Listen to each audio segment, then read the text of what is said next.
Hello guys, तो आज इस वीडियो में मैं एक्सप्लेन करने जा रहा हूँ एक horror thriller movie the night shift, जो कि साल 2023 में रिलीज हुई है, जिसे डायरेक्ट पॉल और बेंजामिन ने किया है। और ये मूवी भी काफी बढ़िया है क्योंकि इसकी एंडिंग आप प्रेडिक्ट नहीं कर पाओगे। तो एंड तक वीडियो को जरूर देखना, और अगर चैनल पे नए आए हो तो सब्सक्राइब जरूर कर लेना। तो बिना कोई टाइम वेस्ट किए चलिए बढ़ते हैं मूवी की तरफ। तो कहानी की शुरुआत में हम ग्वेन नाम की लड़की को देखते हैं, जो कि नाइट शिफ्ट के जॉब के लिए एक मोटेल में जाती है। और ये मोटेल काफी पुराना लग रहा था, इसे देखकर तो लग रहा है कि कोई मुश्किल से यहाँ आता होगा। खैर, तो ग्वेन वहाँ के ओनर को ढूंढ रही थी, तभी वो देखती है कि रूम नंबर 18 का दरवाजा खुला है। तो ये वहाँ जाती है, लेकिन उधर कोई भी नहीं था।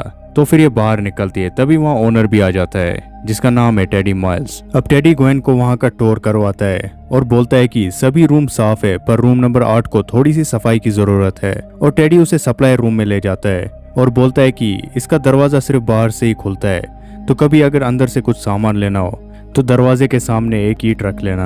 अब ग्वेन बाहर पूल एरिया में जाती है, जहाँ वो देखती है कि पूल में एक बड़ा सा छेद है। तभी टेडी आकर बोलता है कि पिछली गर्मियों में पूल में ये छेद हो गया और सारा पानी भी उस छेद में चला गया, लेकिन इस वीकेंड में उसे वो ठीक कर देगा। खैर, तो अब टेडी वहाँ से जा रहा था कि तभी ग्वेन उससे पूछती है कि क्या यहाँ पर किसी तरह का सिक्योरिटी है क्या, जिस पर टेडी बोलता है कि सिक्योरिटी तो नहीं है, लेकिन यहाँ चारों तरफ कैमरे लगे हुए हैं और तुम ऑफिस से ही किसी को भी मॉनिटर पे देख सकती हो, और अगर कुछ ज्यादा ही प्रॉब्लम हो तो मुझे कॉल कर लेना, मैं आ जाऊंगा। ये बोलकर टेडी अब वहाँ से चला जाता है। अब ग्वेन देखती है कि पूरे मोटल में सिर्फ रूम नंबर 8 ही बुक है, जिधर एलिस नाम की लड़की रहती है, जो कि सिर्फ एक रात के लिए थी। तो ये वहाँ जाकर एलिस को बोलती है कि आज वो टेडी माइल्स की जगह वहाँ पर है, तो अगर किसी चीज की जरूरत हो तो वो उसे बोले।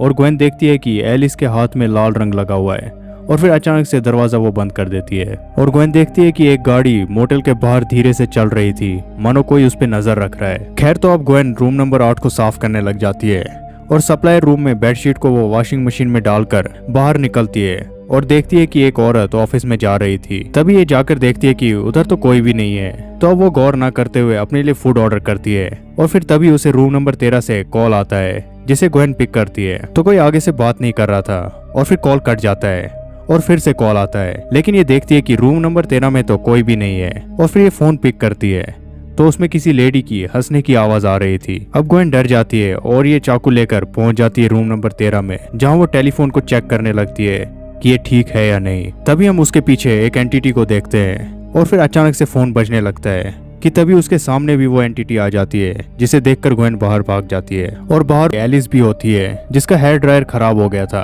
तो अब ये दोनों सप्लाई रूम में जाते हैं, जहाँ पर एलिस उससे पूछती है कि उसने रूम नंबर 13 में क्या देखा था, जिस पर ये बोलती है कि उसने करीब 20 घंटों से नींद नहीं किया है, इसलिए शायद उसे चीजें दिखाई और सुनाई दे रही है। और फिर गलती से एलिस से दरवाजे पे रखा ईंट हट जाता है और ये दरवाजा बंद हो जाता है। अब ये दोनों अंदर लॉक हो गए थे, तभी वहाँ लाइट भी बंद हो जाती है और एलिस के ऊपर चूहे आ जाते हैं, जिसे देखकर ये दोनों डर जाते हैं। अब थोड़ी देर बाद वहाँ फूड डिलीवरी गाय आकर दरवाजा बाहर से खोलता है। अब ये दोनों ऑफिस में जाकर फूड एंजॉय कर रहे थे और दोनों बात करने लग जाते हैं, और हमें पता चलता है कि एलिस की उसकी मॉम से किसी बात पे आर्ग्यूमेंट हुई थी, तो इसीलिए वो घर से भागी है। ये सुनकर ग्वेन उससे बोलती है कि उसकी मॉम भी काफी स्ट्रिक्ट थी, पर उनके मरने के बाद भी वो उसे मिस करती है। और फिर ये बोलती है कि तुम्हें ऐसे अकेले नहीं घूमना चाहिए और अपने माँ के पास जाना चाहिए। ये बोलकर ग्वेन बाहर कोल्ड ड्रिंक लेने जाती है, जहाँ पर वो फिर से उसी गाड़ी को देखती है जो पहले भी वहाँ से घूम रहा था, जिसे देखकर ये डर के मारे अंदर ऑफिस में चली जाती है। और अब एलिस भी अपने रूम में चली जाती है। और अब कुछ देर बाद वहाँ पर एक कपल आते हैं, जिन्हें सिर्फ 1 घंटे के लिए रूम चाहिए था, लेकिन ग्वेन बोलती है कि हम कम से कम 1 नाइट के लिए रूम रेंट करते हैं। ये सुनकर वो काफी भड़क जाते हैं, और फिर वो लोग ग्वेन के ऊपर पैसे फेंककर रूम नंबर 2 में चले जाते हैं। अब कुछ देर बाद ग्वेन बाहर निकलती है,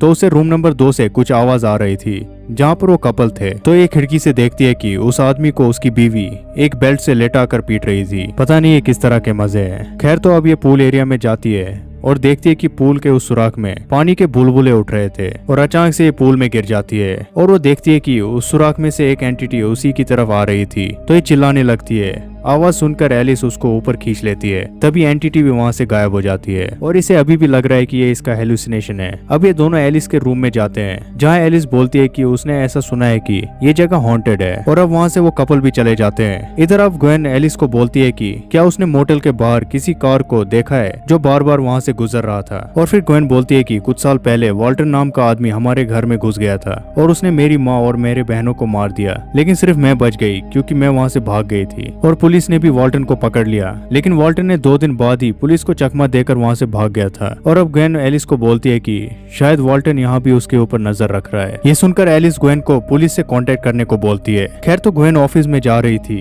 तभी वो देखती है कि उधर एक औरत चली जाती है। अभी ऑफिस में जाकर देखती है कि वहाँ तो कोई भी नहीं है, लेकिन ये मॉनिटर पे देखती है कि ऑफिस के बाहर वही औरत है जो धीरे धीरे नजदीक आ रही थी, लेकिन बाहर तो कोई नहीं था और अब मॉनिटर पे भी कोई नहीं है। और अचानक से एक एंटिटी वहाँ आ जाती है और ग्वेन को पकड़ने ही वाली थी कि तभी ये ऑफिस के बगल वाले कमरे में घुस जाती है। और अब इसे यकीन हो जाता है कि ये जगह हॉन्टेड है और ये कॉल करती है टेडी को और उसे बोलती है कि ये जगह हॉन्टेड है, वो यहाँ काम नहीं करेगी, और फिर फोन रख देती है। ये सुनकर टेडी वापस अब मोटेल के लिए निकलता है और अब थोड़ी देर बाद यहाँ पर एक विजिटर आता है, जिसे देखकर ग्वेन हैरान हो जाती है। वो विजिटर एक नाइट के लिए रूम बुक करता है, तो ग्वेन उसे रूम नंबर 8 की चाबी देती है और उसके साथ रूम में जाती है। बाहर ये देखती है कि यह आदमी उसी कार में आया था जो कार बार बार मोटेल के बाहर घूम रही थी। अब ग्वेन अचानक से उस आदमी पर एक कैंची से गले में हमला करती है और वो आदमी कोने में गिर जाता है और वो ग्वेन से पूछता है कि क्या तुम नहीं जानती मैं कौन हूँ? जिस पर ग्वेन बोलती है कि तुम हो वॉल्टन ग्रे जिसने मेरी माँ और बहनों को मारा।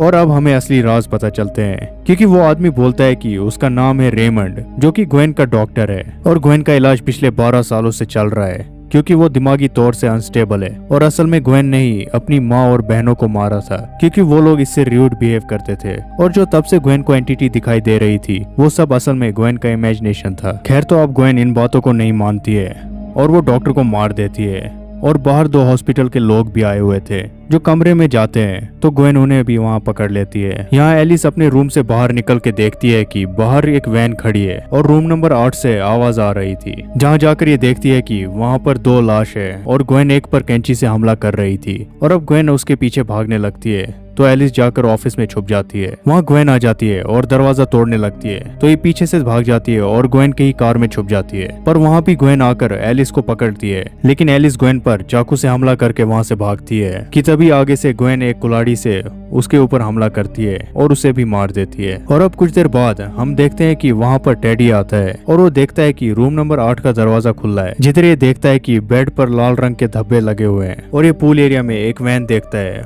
और अब वो ग्वेन को आवाज दे रहा था। तभी ग्वेन पूल से बाहर निकलती है, तो टेडी उससे पूछता है कि तुम पूल में क्या कर रही हो? जिस पर ग्वेन बोलती है कि तुम इधर आओ, मैं दिखाऊंगी। और अब सीन शिफ्ट होता है और हम देखते हैं 1 साल बाद उसी मोटेल को, जो कि पूरी तरह से अपग्रेड हो चुका था। और वहाँ पर एक विजिटर आता है और पूल एरिया के पास जाता है। तभी वहाँ ग्वेन आती है, जिसे देखकर लग रहा था कि अब वो वहाँ की ओनर है। और वो उस विजिटर को बोल रही थी कि इस पूल में पिछली गर्मियों में एक बड़ा सा छेद था और हंसते हंसते बोल रही थी कि उसमें तो करीब 5 आदमी पहुंच सकते थे। और इससे पता चलता है कि पिछली बार डॉक्टर 2 हॉस्पिटल वर्कर्स एलिस और टेडी को ग्वेन ने इसी पूल के छेद में डाल दिया था। खैर तो अब ग्वेन उस विजिटर को ऑफिस में ले जाती है और उसे रूम नंबर 8 की चाबी देती है। और उधर भी ग्वेन को वही एंटिटी दिखाई दे रहे थे, मतलब कि ग्वेन अभी भी मेंटली अनस्टेबल है। और फिर इसी के साथ ये मूवी यहीं खत्म हो जाती है। तो दोस्तों, ये थी द नाइट शिफ्ट मूवी की एक्सप्लेनेशन। अगर आपको ये वीडियो पसंद आई तो लाइक, शेयर एंड सब्सक्राइब जरूर कर लेना। और हाल ही में मैंने